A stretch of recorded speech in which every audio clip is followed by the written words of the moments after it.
స్పీకర్పై ఏహీభావంతో మాట్లాడడం బాధ కలిగించిందన్నారు deputy CM Bhatti Vikramarka. BRS సభ్యులపై తీవ్రస్థాయిలో మండిపడ్డారు భట్టి. స్పీకర్ మీకు సభాపతిగా కనిపించడం లేదా అని ప్రశ్నించారు. కొన్ని వర్గాలపై బీఆర్ఎస్కు ఏహీభావం ఉందన్నారు. స్పీకర్ను చులకన చేసి మాట్లాడడం ప్రజాస్వామ్యానికే అవమానమన్నారు. చివరికి సభను నియంత్రించే మిమ్మల్ని కూడా ఒక రకమైనటువంటి ఏహ్యభావంతో మాట్లాడినటువంటి మాటలు చాలా బాధాకరం అధ్యక్ష. బాధ అనిపించాయని కూడా చెప్పడానికి ఎటువంటి సందేహం లేదు అధ్యక్ష. ఇందులో వారు మాట్లాడుతూ అధ్యక్ష వారు ఏమంటారు అధ్యక్ష, మా అందరి తరఫున మీరు పెద్ద మనిషిగా మాత్రమే అక్కడ కూర్చున్నారు తప్ప ఈ సభ నీ సొంతం కూడా కాదు. ఏంటి అధ్యక్ష ఇది? ఏమధ్యక్ష ఇది? ఏమధ్యక్ష ఇది? ఈ సభ నీ సొంతం కూడా కాదు అని అంటే దాని అర్థం ఏంటి అధ్యక్ష? సరే పెద్ద మనిషిగా కూర్చో, పెద్ద మనిషిగా మాత్రమే అక్కడ కూర్చున్నా. ఏంటి మాత్రమే? ఏంటి మాత్రమే అంటే అధ్యక్ష ఇది? ఏ సభాపతి స్థానంలో కూర్చున్న ప్రసాద్ రావు గారు సభాపతిగా మీకు కనపడట్లేదా? సభా స్థానంలో ఎవరు కూర్చున్నా సభాపతి. మీ మనసులో మీ రాజకీయ పార్టీకి మీకు ఒక రకమైనటువంటి ఏహభావం ఉండొచ్చు కొన్ని వర్గాల వల్ల. అంత మాత్రాన మీ భావాల్ని, మీ పార్టీ ఆలోచనల్ని మీ సభ్యుడి ద్వారా ఈరోజు సభాపతి స్థానంలో కూర్చున్న సభ్యుడి పైన ఆ రకంగా చులకనగా మాట్లాడటం ఇది ప్రజాస్వామ్యానికి, ఈ సమాజానికి అవమానకరం. చివరికి సభను నియంత్రించే మిమ్మల్ని కూడా ఒక రకమైనటువంటి ఏహ్యభావంతో మాట్లాడినటువంటి మాటలు చాలా బాధాకరం అధ్యక్ష. బాధ అనిపించాయని కూడా చెప్పడానికి ఎటువంటి సందేహం లేదు అధ్యక్ష. ఇందులో వారు మాట్లాడుతూ అధ్యక్ష వారు ఏమంటారు అధ్యక్ష,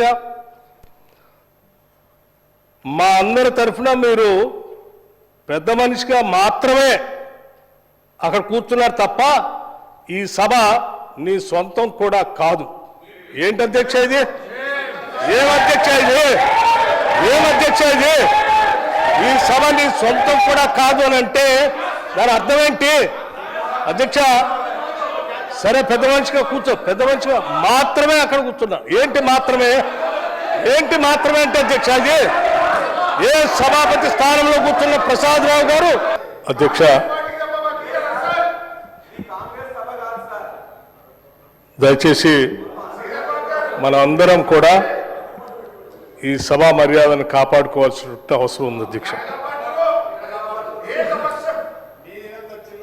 సభాపతిగా ఉన్న మిమ్మల్ని గౌరవించాల్సిన బాధ్యత కూడా ఈ సభలో ఉన్న ప్రతి సభ్యుడి పైన ఉంది అధ్యక్ష.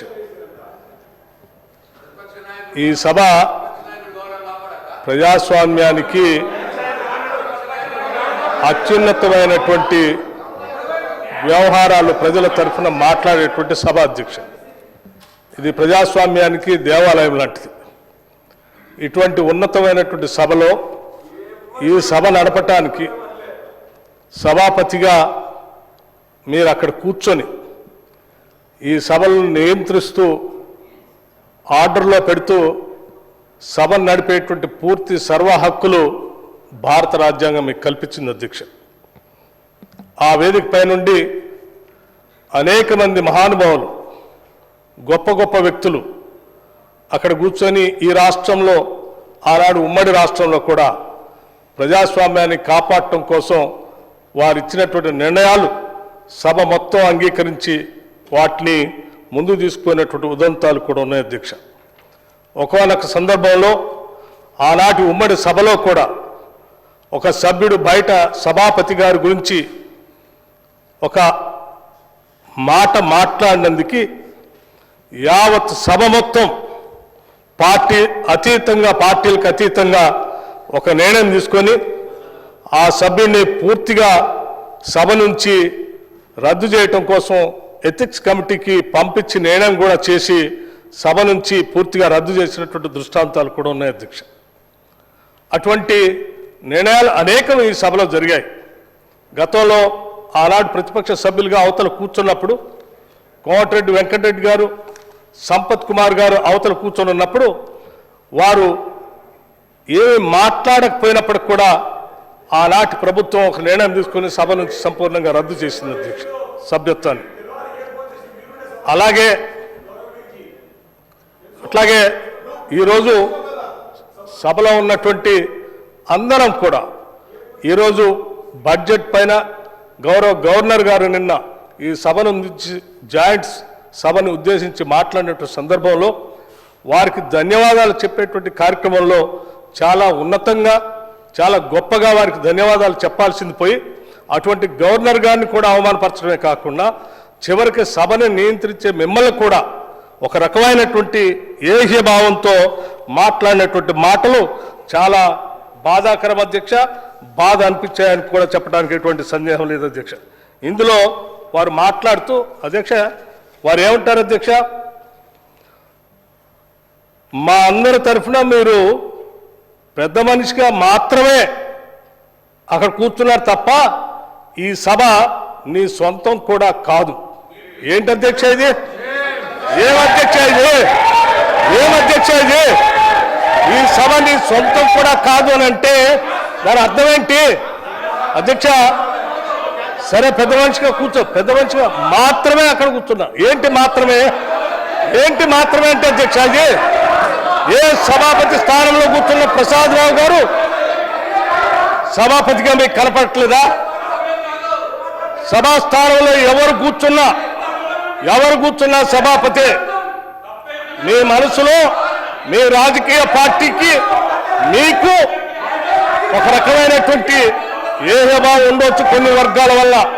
అంత మాత్రాన మీ భావాల్ని మీ పార్టీ ఆలోచనల్ని మీ సభ్యుడి ద్వారా ఈరోజు సభాపతి స్థానంలో కూర్చున్న సభ్యుడి పైన ఆ రకంగా చులకనగా మాట్లాడటం ఇది ప్రజాస్వామ్యానికి ఈ సమాజానికి అవమానకరం అధ్యక్ష.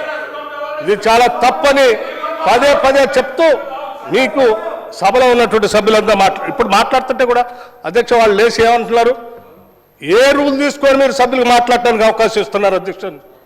నేను చెప్తాను అధ్యక్ష రూల్ పొజిషన్. అధ్యక్ష practice and procedure of parliament M N Kaul and Shakdher speaker గారికి ఉన్నటువంటి విశేషమైనటువంటి అధికారాలు చాలా స్పష్టంగా ఒకసారి చెప్తున్నారు అధ్యక్ష. Speaker regulates the debates and proceedings of the house. He determines when a member should be called upon to speak and how long he be allowed to speak. He can also impose time limit on speeches whenever necessary. అధ్యక్ష అదొకటే కాదు అధ్యక్ష, ఇంకా గౌరవ సభాపతి గారికి విశేషమైనటువంటి అధికారాలు కల్పించి సభను నడిపించడానికి ఈ ప్రజాస్వామ్యం బాబాసాహెబ్ అంబేద్కర్ గారు అందించినటువంటి భారత రాజ్యాంగం ప్రకారం ఇక్కడ గొప్ప నిర్ణయమైనటువంటి కార్యక్రమం బాధ్యతలు అప్పచెప్పి మీరు ఆ బాధ్యతను నిర్వర్తిస్తూ ఉంటే ఆ బాధ్యతను నిర్వర్తించేటువంటి మిమ్మల్ని సభాపతిగా చూడకుండా ఇంకో రకంగా చూస్తూ మాట్లాడినటువంటి మాటలు నిజంగా ఈ సభనే కాదు సమాజం మొత్తాన్ని గాయపరిచే అధ్యక్ష. This is not correct. ఇది కాదు విధానం. మీ సభ్యుడు మాట్లాడింది మీ పార్టీ ఆలోచనది, మీ నాయకుడు కేసీఆర్ గారు ఆలోచన. ఇదేనా మీకు మొన్న లేజిస్లేటివ్ పార్టీ సమావేశం పెట్టి వారు మీ అందరికీ ఉద్బోధన చేసి పంపించింది? ఇటువంటి మాటలు మాట్లాడటానికైనా సభలో ఏం మర్యాద అయింది? ఒక సభాపతిని కూడా గౌరవించలేనటువంటి మీ సంస్కారం చూస్తూ ఉంటే చాలా బాధగా ఉంది. ప్రజాస్వామ్యాన్ని కూని చేస్తున్నట్టుగా ఉంది. కాబట్టి తప్పనిసరిగా ఈ సభ గౌరవాన్ని ప్రజాస్వామ్యాన్ని కాపాడటం కోసం తప్పనిసరిగా కొన్ని కఠినమైన నిర్ణయాలు కూడా తీసుకోవాల్సినటువంటి అవసరం ఉందనే మేము భావిస్తా ఉన్నాం అధ్యక్ష.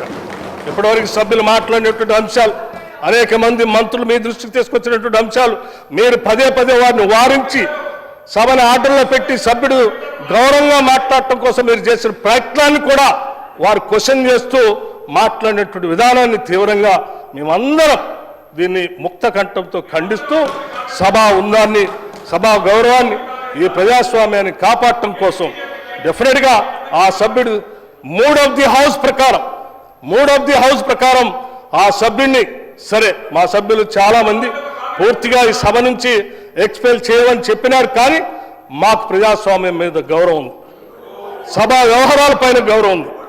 ఇదే అధ్యక్ష మాట్లాడుతున్నటువంటి ప్రతి సందర్భంలో ఈ రకమైనటువంటి రన్నింగ్ కామెంట్ చేస్తూ సభని నవ్వులు పాలు చేసేటువంటి వ్యవహారమే ఇది ప్రజాస్వామ్యానికి పతనానికి దారితీస్తుంది. ఇది కరెక్ట్ కాదు. మీరు సర్కాసిజంతో లేకపోతే సభా నాయకుడినో లేకపోతే సభాపతి పైనో లేకపోతే మంత్రులు మాట్లాడుతున్నప్పుడు మాట్లాడుతూ ఏహియాలుగా మాట్లాడుకుంటూ పోవటం అనేది ఏ సభకి శోభను తీసుకొని రాదు, గౌరవాన్ని తీసుకొని రాదు. మనం అందరం ఈ సభ ఔన్నత్యాన్ని కాపాడాల్సిన బాధ్యత మనందరిపైన ఉంది అధ్యక్ష. అందుకే మాకు ప్రజాస్వామ్యం పైన సంపూర్ణమైనటువంటి గౌరవం, మర్యాదలు, ఈ ప్రజాస్వామ్యాన్ని కాపాడాలనేటువంటి ఆలోచన కలిగినటువంటి జాతీయ పార్టీగా, రాజకీయ పార్టీగా మేము ఆలోచన చేసి ఒక నిర్ణయం చెప్తున్నాం. పూర్తిగా సభ్యుడిని ఈ సభ నుంచి ఎక్స్పెల్ చేసేటువంటి విధానం గురించి, తదుపరి చర్యల గురించి డెఫినెట్గా మీ ద్వారా ఆ సభ్యుడు వ్యవహారశాలపైన ఎథిక్స్ కమిటీకి పంపించండి. ఎథిక్స్ కమిటీ నిర్ణయం చేసి వాళ్ళు ఏం చెప్తారో ఆ తదుపరి నిర్ణయం తీసుకుందాం. అప్పటి వరకు మాత్రం ఈ సెషన్గా మాత్రం ఈ సభ్యుని సంపూర్ణంగా సభ నుంచి సస్పెండ్ చేసి ఒక గౌరవాన్ని, ఒక సందేశాన్ని, ఒక మెసేజ్ని ప్రజాస్వామ్యాన్ని కాపాడటం కోసం ఒక నిర్ణయం తీసుకోవాల్సిందిగా నేను